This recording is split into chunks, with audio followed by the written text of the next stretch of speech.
Hello, Linda. Welcome. It is such a true honor to be joining you in conversation today on the podcast. Pleasure to be here with you, Jenna. The pleasure is all mine. I knew that you were somebody that I had to have on here at some point because your contributions to the field of infant mental health and attachment have been so profound, and you're really a legend. I know you're going to resist years that. In the field, it all adds up. And I know you're humble, so I figured you'd resist that, but it's true. I think you need to own it. And I know you've had so many amazing teachers along the way, so I want to talk about that too. And today we're going to also be talking a lot about your work with FAN, which stands for Facilitated Attuned Interactions, and how that relates to attachment. Before we do, I really want to invite more of you into our conversation. And so the question that I always start with is, could you please share an attachment memory that feels really important to you and to your work? Yes. I have to go back to the very beginning, Jen. I always say I got into the field of infancy on the day I was born. I was born on the day I was supposed to be born, weighing about 4.5 pounds. So I was fine, but it was very scary for my parents. And in those days, parents couldn't visit their baby.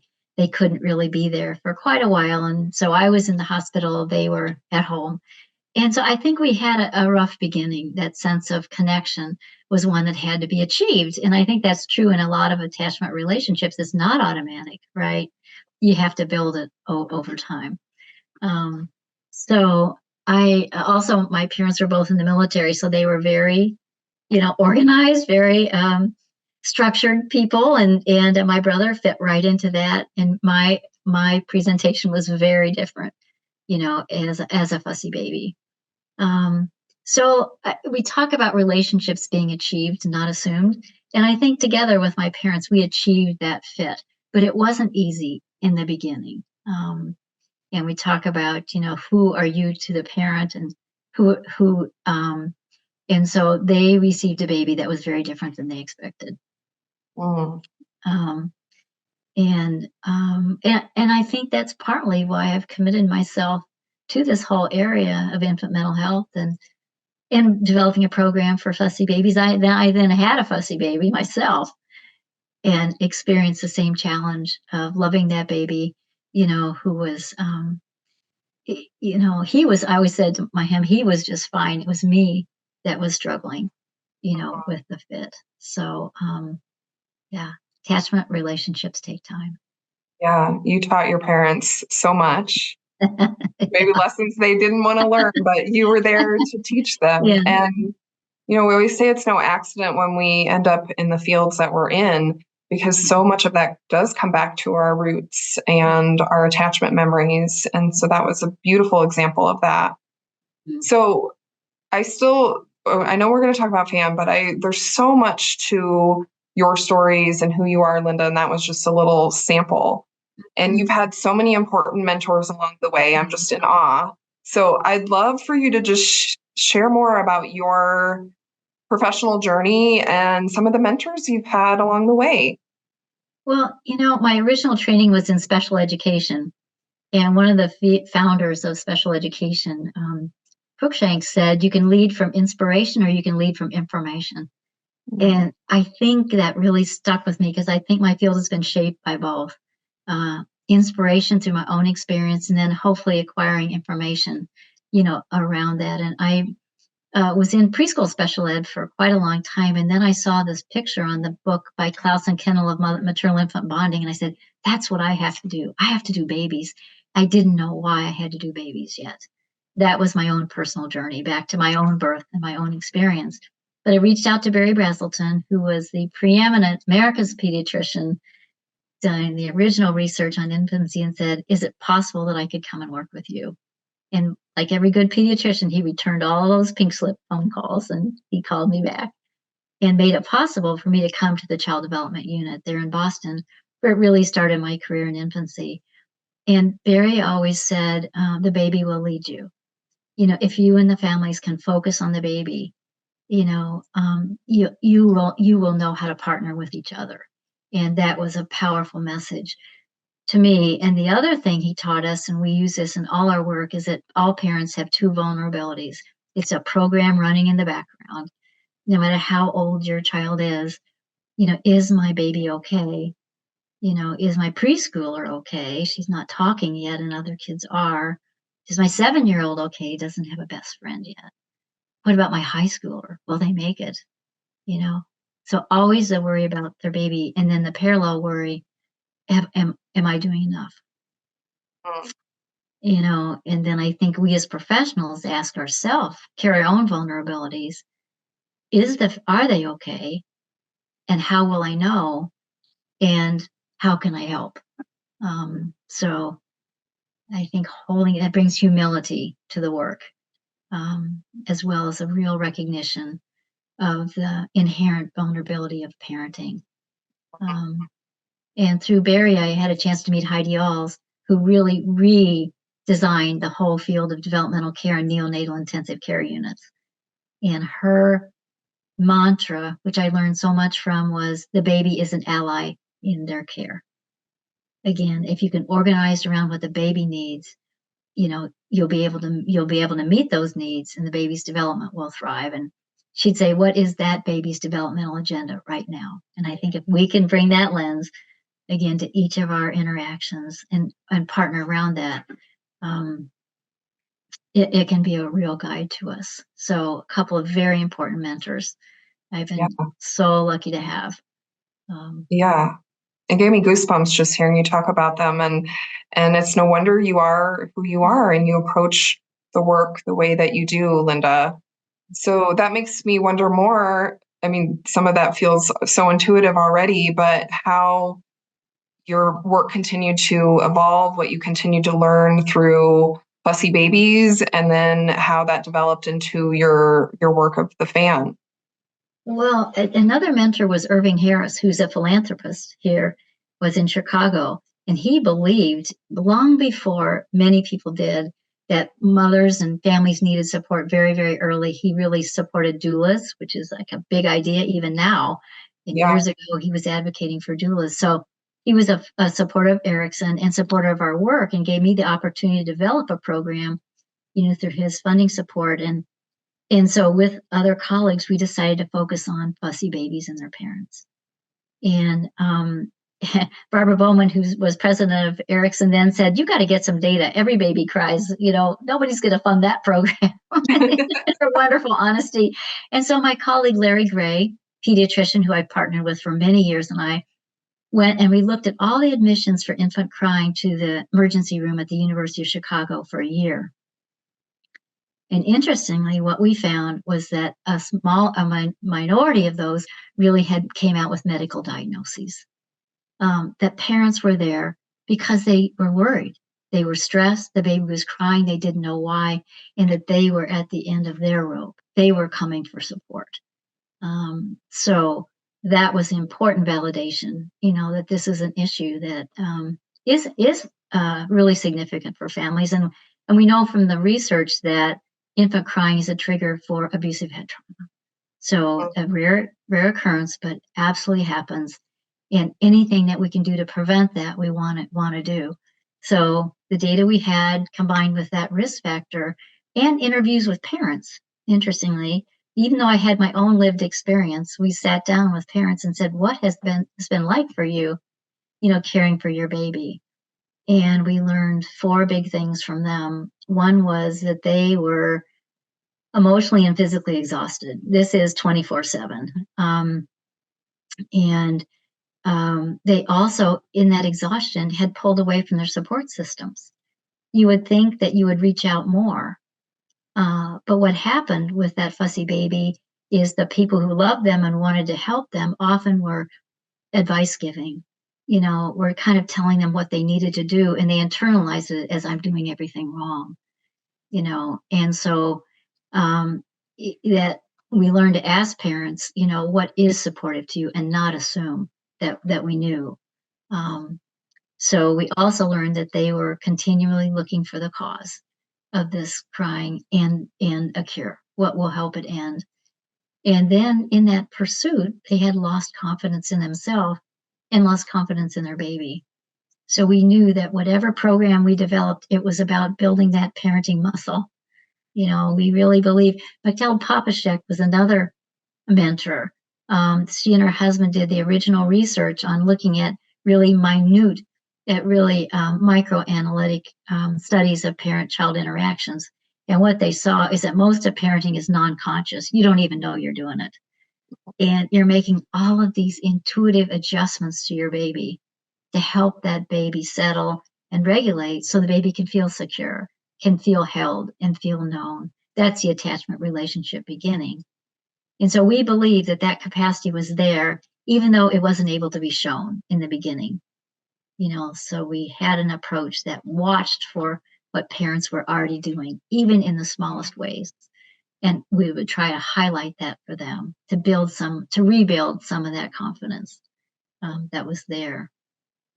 Yeah. And what have you learned from some of those families with fussy babies? Wow. We learned that we needed to hold ourselves to be present to them, that their stories were hard to hear at times. And we also wanted to rush in and fix, Mm-hmm. and so we knew that we needed a framework to guide us. And that's really where the fan came from. Winnicott says you need to be grounded in order to adapt to need. And so we knew we needed to be grounded in a framework so that we could adapt to need rather than react to need. And that's where the fan, really came from, a grounding tool for us so we could be present and truly hear their experience.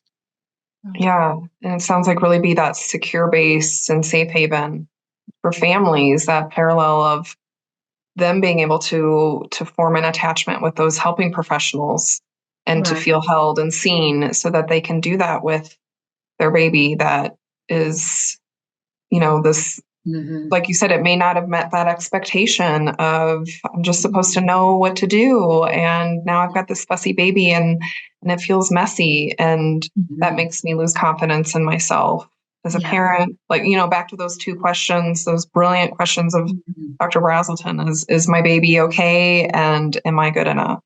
Yes, exactly. Yeah. And one of the things about security of attachment is that when you feel that security, what you feel on the inside, you can show on the outside Yeah.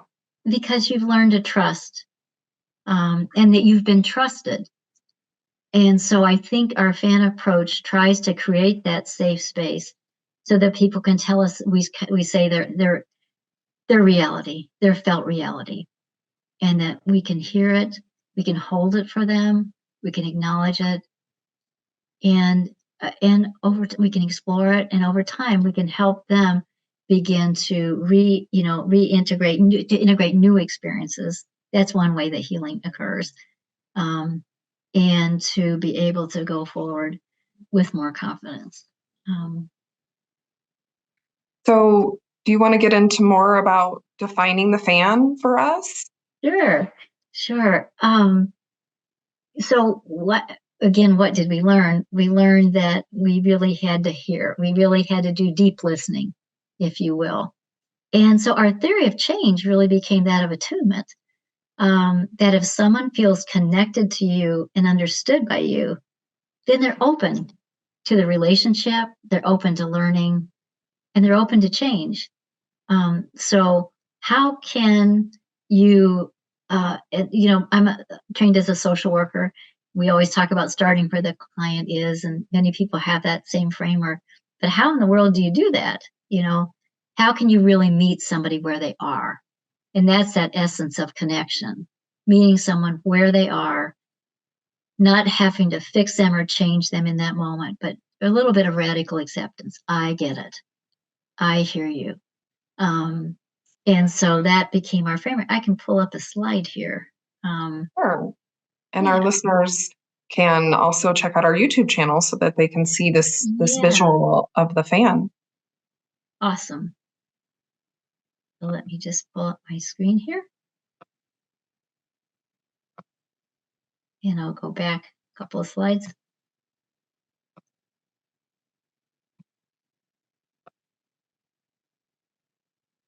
And often I tell the story about our first families. How do you meet someone where they are? And they were in very different places.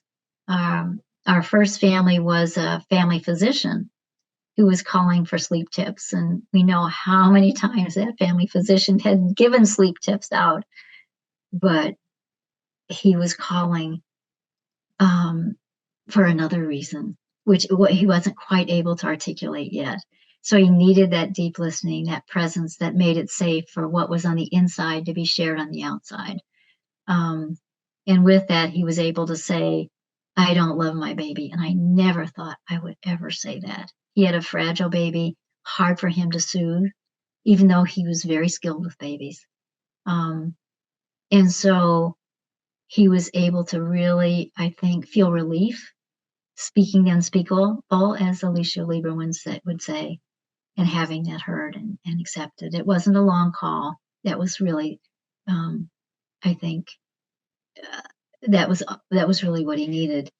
And so you think, okay, we've got this figured out. Emotional support is where families are, where other family member, younger parent, new baby was looking for something else.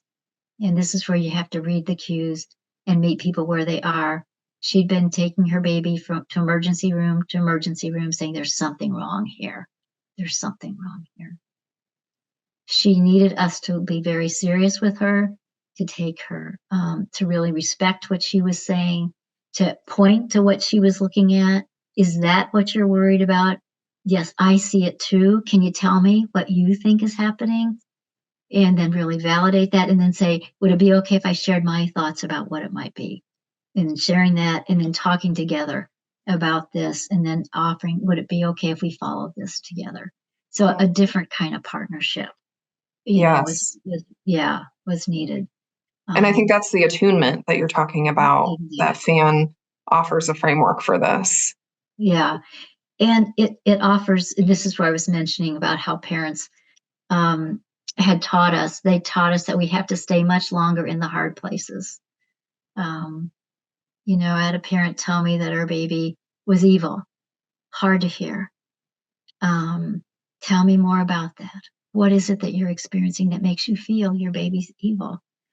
And letting that story unfold. You have to see through the parent's eyes first.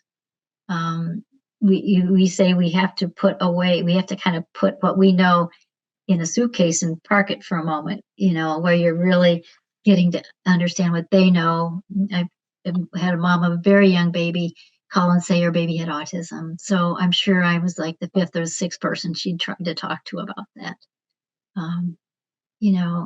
And really inviting their story. What is it you're seeing that makes you feel your baby might have autism? Let's talk about it together. Only then, I think, can parents really feel heard and seen. And you're not agreeing, but you're saying, I hear you. I understand this is exactly what you're experiencing. And right. let's sort that out together. Right? Meeting that mom where she is versus, I'm sure, where that advice giving support system that you talked about that sometimes parents will turn away from because so many others would probably just dismiss that and say, oh, your baby's fine, and to really hear her.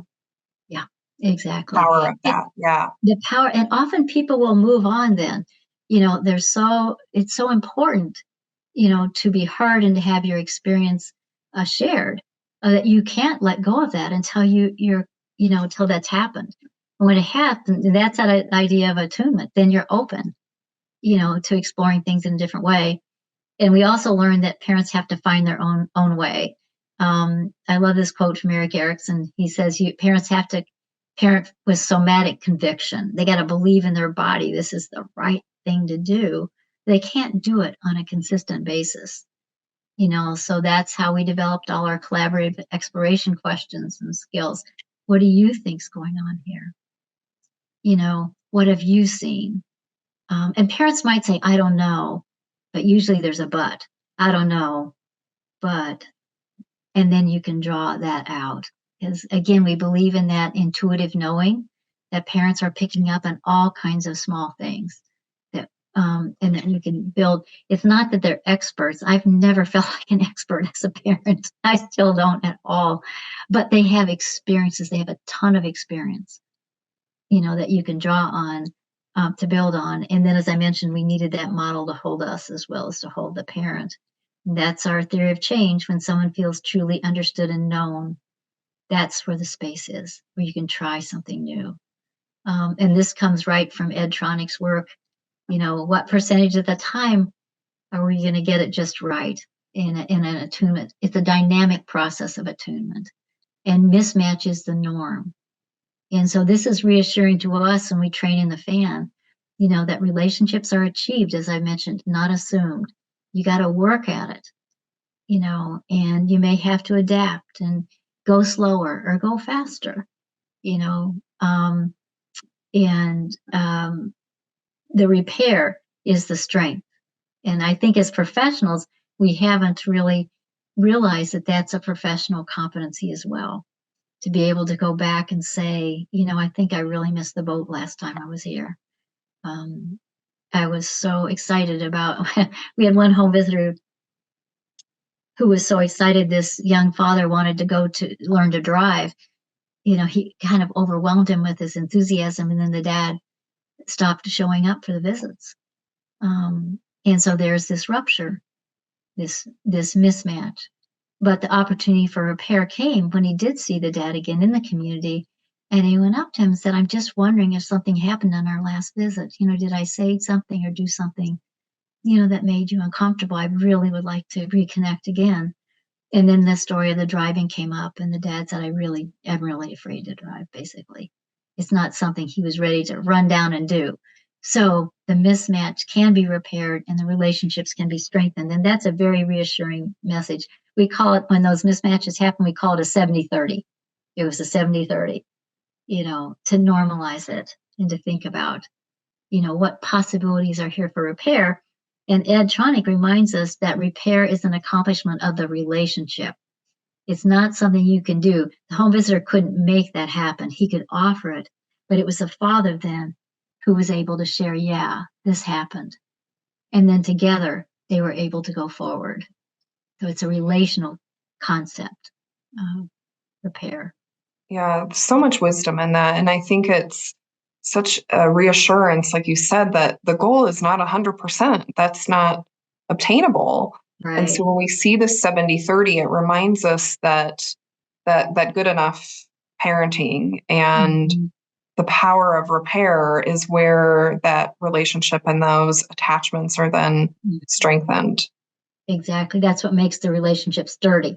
Mm-hmm. And, actually, Winnicott said a long time ago that babies only need near perfect attunement for a very short period of time, just in that very beginning.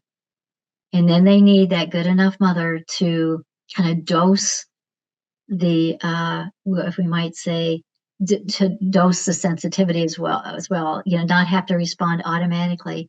So the baby then, if you don't go past the baby's threshold, the baby can develop a little ego strength in this. Hey, wait a minute. I can wait a little bit. Mom will be there. I know. This is all learned, over time. And so that's the strength in attachment relationships. Yeah. But it's so important in those early moments of attunement and trying to understand what that is as a parent and as a helping professional so that we can build that resilience up over time. And especially when, those examples of fussy babies and I'm feeling like I may not love my baby and what does this mean? And so how we can be with those parents and caregivers in those moments so that they can get back to attuning. Right. Exactly. We say that parenting is not knowing what to do, but parenting is figuring out what to do. And I think that's very reassuring too. Mm. Yeah. It's interesting, research on infant crying. The research always evolves and it may change, but at this point, we don't think that specific cries necessarily have specific meanings. And what happens is the parent goes to work and they put the picture together. They hear that cry and they think, when did I feed him last? Oh, he looks a little hot. Maybe I'll adjust him. They do the work of parenting. And so that cry's a signal, but it doesn't tell them exactly what to do. That's the creative hard work of parenting. Yeah, the making meaning of what does this mean? Exactly. Right. Right. And that takes time. And the more experience you have with it, the better. So if one caregiver has more experience, doing that kind of meaning making, then they're going to look like they've got a lot more skills, and people often defer to that parent. In the beginning, not most of the time, nobody knows exactly what to do. It's all figuring it out. Yes, thank you for naming that. None of us know what we're doing. We're figuring it out. We're figuring it out. Right. Yeah. Yeah. Yeah. Well, let's keep going with the fan and get more into how the important framework that it offers us. Happy to. Let me pull up again.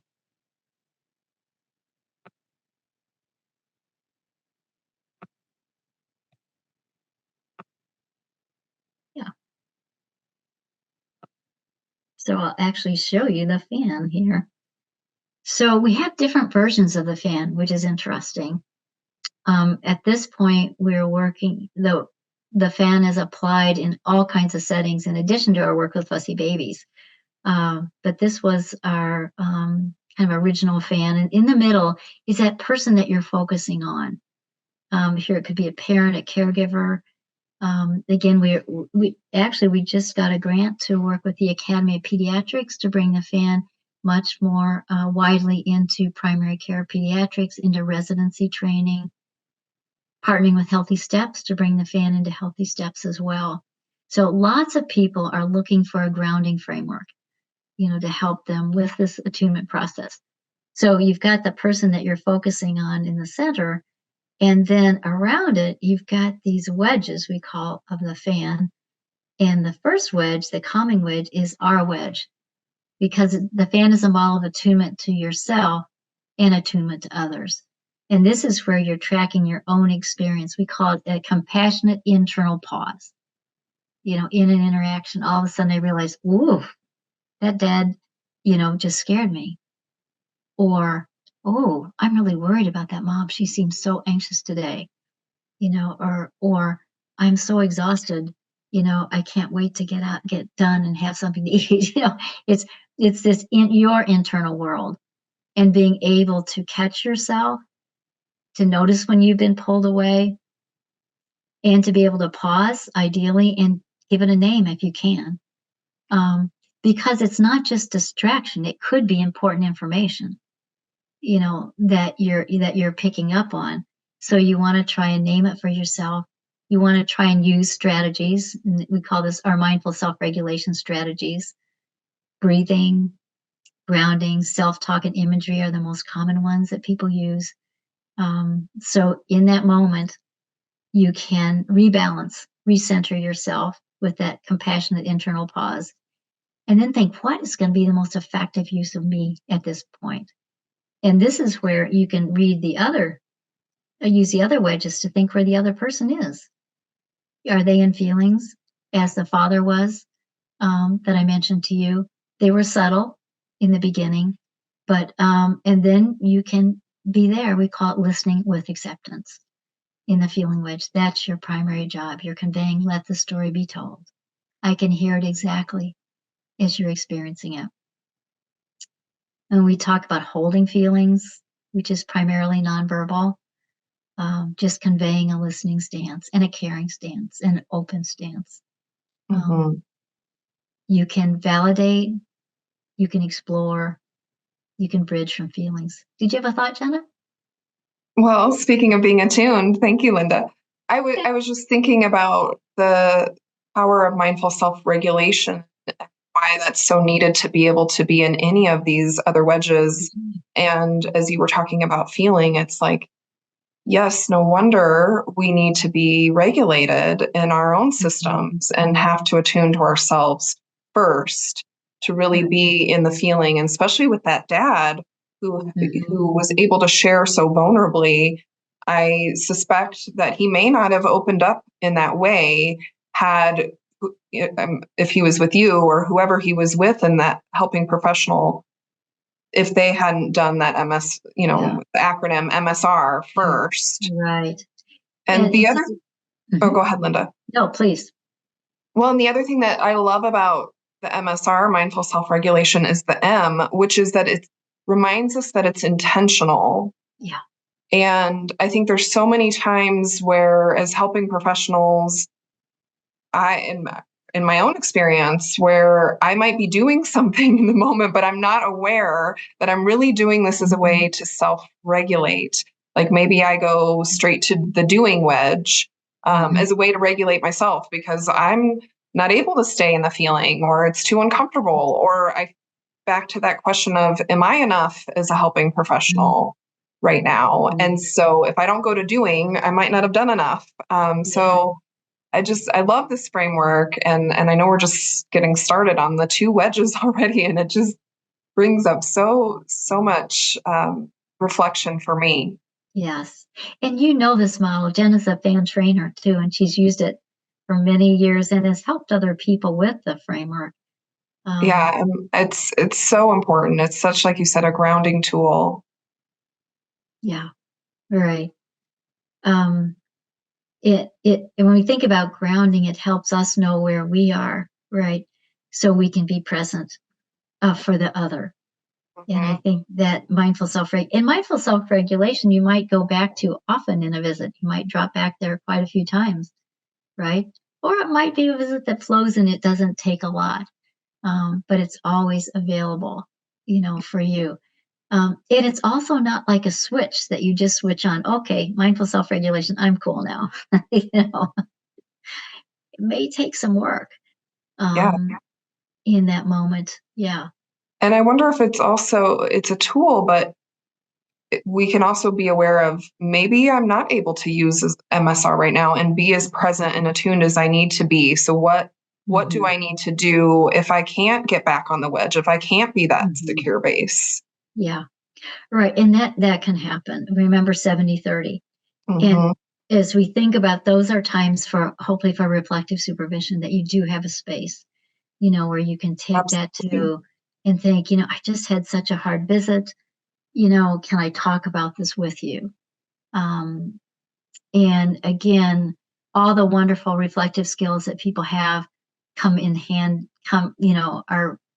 essential. And a couple of fan questions are, what was it like for you to be with this person? Where do you think they were in the fan? Where do you think you were? Just those simple questions, people often have an insight. And then we're building more about social identities in, who is this person to you? And who do you think they might have seen you as? And any relationships about power that might have influenced the interaction. Anything's related to race, age, gender, past history. So opening the space in a safe way to really unpack what might have been happening. And then, looking at it again, we think about repair as strengthening relationships. When next time you see them, is there anything you can take forward with you from this that will help you next time you see them? So all I think a good reflective process. Yeah. And the other thing we've added in is self-compassion, because there are those mismatches. And then what's another way you can hold yourself, when you feel you have missed the boat, when you've let somebody down, and how can you hold yourself gently and kindly in those moments and kind of quiet that harsh critic, and give yourself other messages that are more comforting, that are more soothing, that are more regulating, so then you can go back in a more balanced place.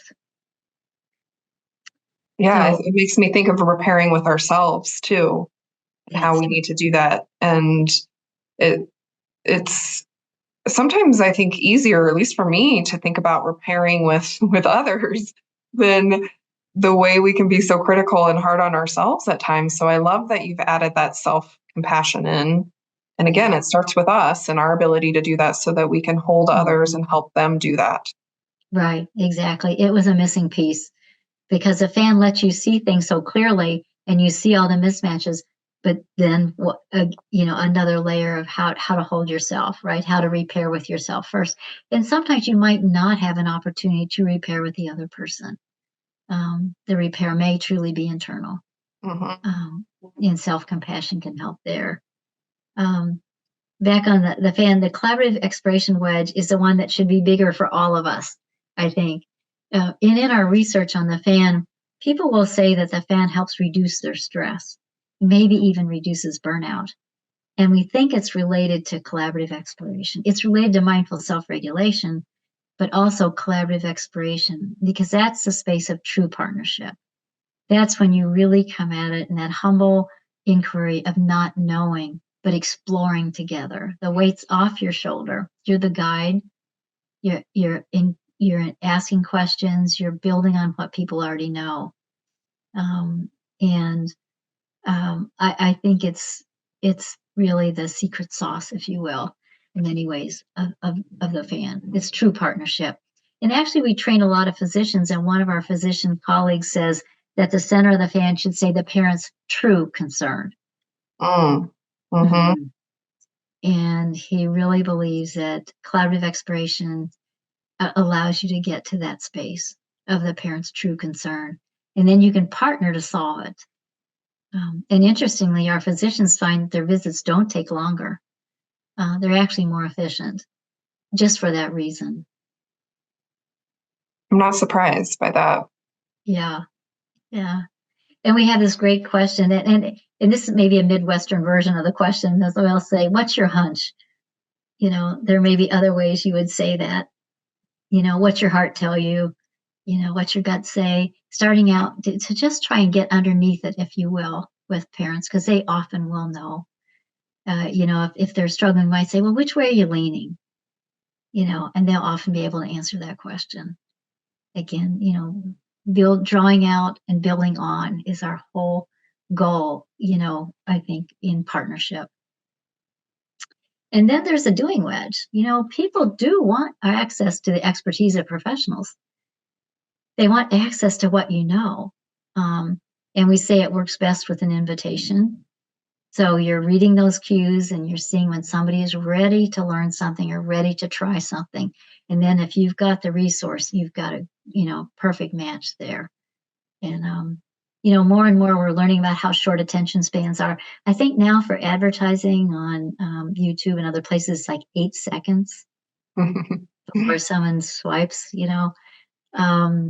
So we developed this model of drop and explore, and you've used that, Jenna. Try and say something really simply, just one sentence in one breath, and then ask, does that make sense to you? Have you heard that before? Would that apply to your child? And so making information giving a dialogue. What's been your experience with that, Jenna? Well, so much comes up for me around doing. Like I said, I think especially earlier in my professional development, I felt this need to go straight to doing. and I think I'm comfortable in feelings and have gotten more comfortable in feelings, but I would often feel like I said, that parallel of, am I good enough if I didn't give these strategies and my wisdom and knowledge, and that's why they're here with me. Yeah. And that how many times I probably misattuned. So that's where it comes back to that self-compassion of we're all just doing our best and figuring this out here. And so when you said the drop and explore and the 8-second, attention span, it's like, yes. And that collaborative exploration being such an important part of the fan. And that's where I think over time I've been able to just trust the process more and trust the fan as that grounding tool rather than, just give in the doing. And sometimes if I've spent a lot of time in feelings, then I would do like this machine gun style at the end, but I still have to give you these 5 things to do. And where now, if I trust in the not knowing and I trust in the child, the parent, the caregiver, the consultee, whoever I'm with, that they're truly an ally, like you said, and we're doing this together, that so much can come up that I maybe even wasn't even thinking about dropping that nugget because we spent this time in this collaborative exploration process. So I think that's just one of the powerful lessons for me with the fan, is just trusting the process. Yeah. Yes. And that takes practice, right? Mm-hmm. Yeah. And support as well. The other thing I love about the fan, and I'm not surprised you've already mentioned its use in pediatrics, its use in, social justice work and conversations and moving towards racial equity. And there's broad implications and applications. And so I'd love for you to talk a little bit more about that, expand on the different systems and ways that you're utilizing FAN. Yeah. Well, we started with home visiting and are able to work in many states. We have over 180 FAN trainers now spread across the country, working in different sectors. But home visiting was a place where we really started, and have partnered with Nurse Family Partnership. We have strong relationships with Healthy Families and other home visiting programs. In our research, what we learned was that the FAN does several things in home visiting programs. One, it increases the amount of time spent focusing on parenting, which we are really pleased about. And we think in part that comes from the arc of engagement. We have a way of structuring your engagement with a family, where in that beginning, after that wonderful social connection, saying something like, what's it been like for you to take care of your child since we saw each other last? Or one of our home visitors says, hey, what's mom time been like for you this past week? So some way to pivot to the parenting space early on. We found that the visits are more parent-led, that the agenda comes more from the parent. We found that home visitors are more able to stay present in hard conversations, more able to stay regulated on difficult topics, and that they're more satisfied in their work. And I think what we hear, the game changer, is not having to fix it. Mm-hmm. Yeah, it's a lot of pressure if we have to try to fix it. Yeah. And so then we're also working in Part C, early intervention. And those are really important relationships. And our research there in Part C says that it shifts therapists from watch me show you how to let's do this together. Again, that partnering. And some of our therapists thought that this would derail their therapy, that they would get less done. But actually the opposite has been true. They were a little cautious about the feeling wedge, but acknowledging, even if it's just brief. Like one therapist said to the dad, it's frustrating, isn't it, that nothing's changed so far, that it's still there. Just brief. Yeah, really frustrating. And then they began to try again. So it can be a lot of your interaction or just small moments. And so again, very powerful in Part C. We've worked in consultation, in which you have been one of the leaders of. Do you want to comment on what you've seen the FAN bring to your consultants? Again, I think it's that ability to have this grounding framework and trust the process of being able to attune to where your consultee is. And, you use the statement of the dad that said, what, I may not love my child. And I just had a consultant who said they heard a teacher say, this child needs an exorcism, and how much MSR was needed in that moment to really hold that, and then to get back on the fan and let's be in those feelings, and then let's explore that a little bit more. So the implications are universal because it's about relationships and attachments. That's right. It is universal because of that. And we say the FAN doesn't teach you new skills. You have these skills. It gives you a way to hold on to them and organize them, so you can read those cues and think, yes, that's what's needed now. It's really a way to it helps you more intentionally use yourself and all the skills you already have. especially in those tough moments. Yeah. And I love that you just came out with group FAN too. So we just Yeah. spent some time training our early childhood mental health consultants in group FAN. And so it's a way to be with an individual or a group, which can just be 2 or more people, which so many times, whether we're with a family or a group, could be doing a group supervision, group reflective supervision, or consulting to a group of teachers. Even as trainers, a lot of us work as trainers too, and we're with groups of people. And so, how to hold the group on the FAN has been a really powerful way to think about it too and expand. So grateful. You're always an attachment figure, in this work. And that concept of a secure base, a safe haven, secure base for exploration, it's always there. And we think that the fan can help ground you, so you can be, in a sense, that attachment figure, in that you can be flexible and adapt to need as opposed to react to need. Yes, I love that. Yeah. And I think Coed has this idea of the fragmented self versus a vital self. And the fan helps you, I think, be that vital self. It moves you away from the fragmentation because it helps you name things. Oh, that's where they are. And it helps you track what's happening so it's not so confusing. Oh, no, not there anymore. They're over here now. And it helps you stay centered in the midst of those dynamics. And that's why I think it's so generalizable.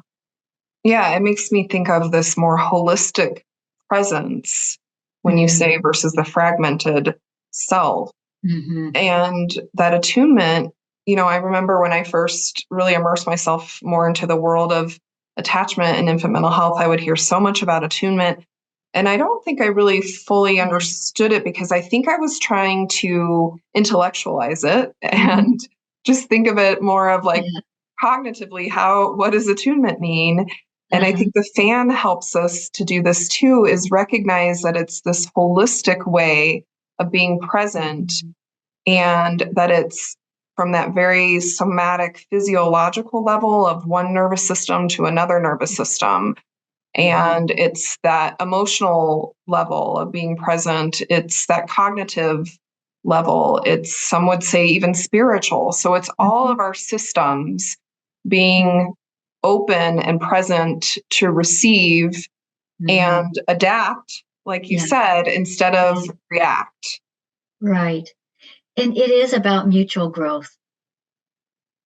Absolutely. Yeah. And the more I work with the fan, the more I understand it. And I also, am challenged by its practice. Yeah. We learned so much from those that we're with and that we're helping. And the fan is a way to help us make sense of that, reflect on that. Yeah, right. Absolutely. Exactly. Yeah.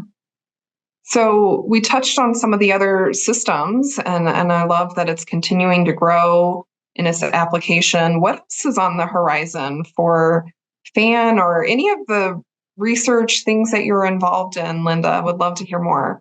Oh, thank you. Well, as I mentioned, we have a new project with the Academy of Pediatrics to really bring FAN into residency training for practicing pediatricians, and to bring a PediaLink, an asynchronous training to practicing pediatricians and partner with Healthy Steps. And I think there's a real early relational health is a true movement in healthcare, and people really want it to be about connection. One of our favorite quotes from one of our fan trained residents was, "I used to go in the room and think diagnosis, and now I go in the room and think connection." And that's what it's all about.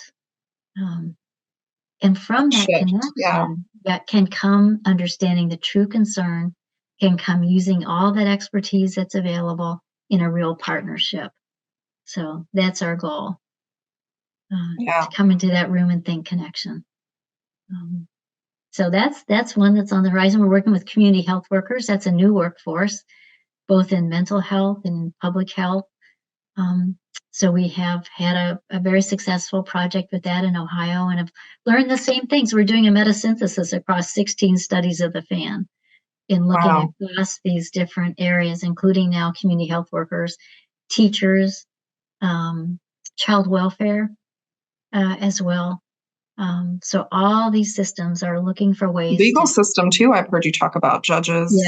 Yep. We worked in the court system, and one of the judges has a laminated fan on the bench, and he said, "If I didn't have that, I'd be standing up there yelling right back at him." But it helps me read the room. He was using a group fan. Helps me read the room, see where people are, and I understand if someone's upset, they can't hear what I'm saying. So again, attunement in very, I think, practical and helpful ways. We have a colleague that's using the fan with first responders, and so that might be an area that we haven't, done before. So we're just open to growing. Family advocates is another area we've worked in, where there's peer support, and people really needing a guiding framework to help them maintain boundaries and also use their own lived experience as well.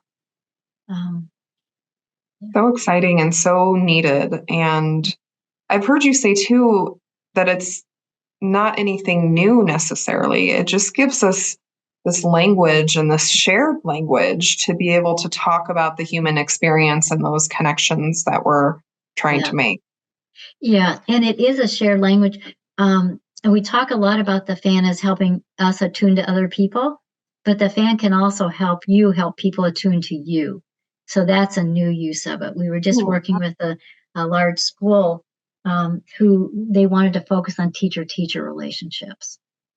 And so we had them think about each of the wedges of the fan and how could you let your colleague know that you're in feelings? What could you say? I'm just overwhelmed by what I just heard, and I need a minute, they might say. And then what might your response to your colleague be? So we had a really nice set of activities around that. And then the conclusion was people agreeing that that I get permission from my colleagues to let me know what they need. And I will try to respond in an attuned way.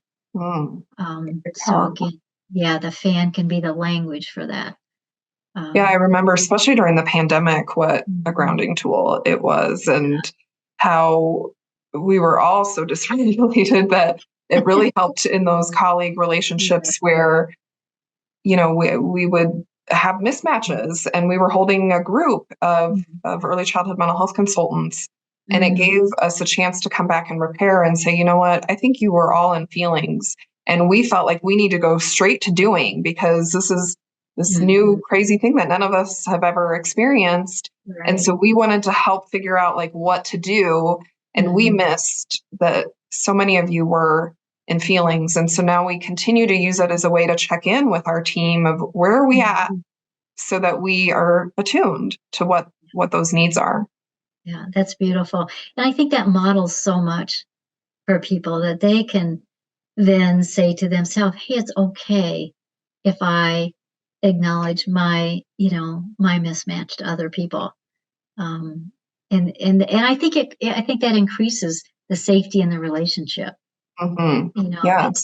Secure relationships can do hard things together because they don't disconnect.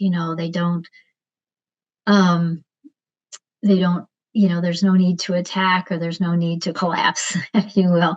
You can stay connected through hard things. And I think that the fan can help people stay connected through hard things. Absolutely. And partially, just like you're saying, by naming it. Look, here we are and none of us know what to do. Yeah. But we are here together. Yeah. So anything else you want to tell us about that? And we'll link all of these things where people can learn more about FAN in the show notes. But I know you also are doing a lot of cool things at Erikson Institute. Yes, really love to tell you about that. We're starting a new master's program, which embeds infant mental health and early intervention together. So it's a master's in early childhood on infant mental health informed early intervention. Oh, wow. So needed. Yes. So it'll give all those great skills that you need to be an early intervention developmental therapist, or to add that relational component to your work, as you might already be an OT in early intervention, et cetera. So that's going to be a really great new master's program, and that'll start in spring of 2020. And will that be remote too, or do people need to? Okay. No, absolutely. And so we can maybe put information in the, give you a link Yes, to that we'll link program. that too. Yes. That's so exciting. Yeah. And we also have we are one of the only social work programs that has a concentration in infant and early childhood mental health. So you can learn relational assessment, parent-child relational assessment, birth to 5, and infant mental health interventions within an MSW program. And that's also online, so anyone can take advantage of that program. And then we have our wonderful certificate program in infant mental health, which is for people with a bachelor's degree or master's with some experience in and having a certificate in infant and early childhood mental health. And that's crosswalked with the Alliance for the Advancement of Infant Mental Health. So if you're in states that have the endorsement, then that can count toward it. And we're hoping our new master's program will as well. So very exciting things. Yeah, you're changing the world by the way you are growing these professionals and with the contribution of FAN. So what to end us, because gosh, this hour has just flown by, what do you envision on how FAN can continue to help relationships and attachments in the world? And it is in the world. I mean, it's not just in the US, you're using this internationally. So what do you envision? I think part of it is staying humble ourselves, and just keeping learning from the people that are using the FAN, and staying open. Our theme is it's about mutual growth. And this is another wonderful quote from Erikson, that altruism, the best form of altruism is mutuality. It's people growing together. And I think that's what the FAN helps us do as we share with other people. And maybe that's actually the message that we're given when we're working with someone with the FAN framework, is that we are partners together and we're both growing. Yeah. Yeah. Yes. Well, thank you. Thanks for asking. Of course. And thank you for being here, Linda. This was such an honor. And I can't wait to keep learning from you, as I always do. So until we meet again, I hope you take very good care. Thank you. A pleasure to be with you. Thanks.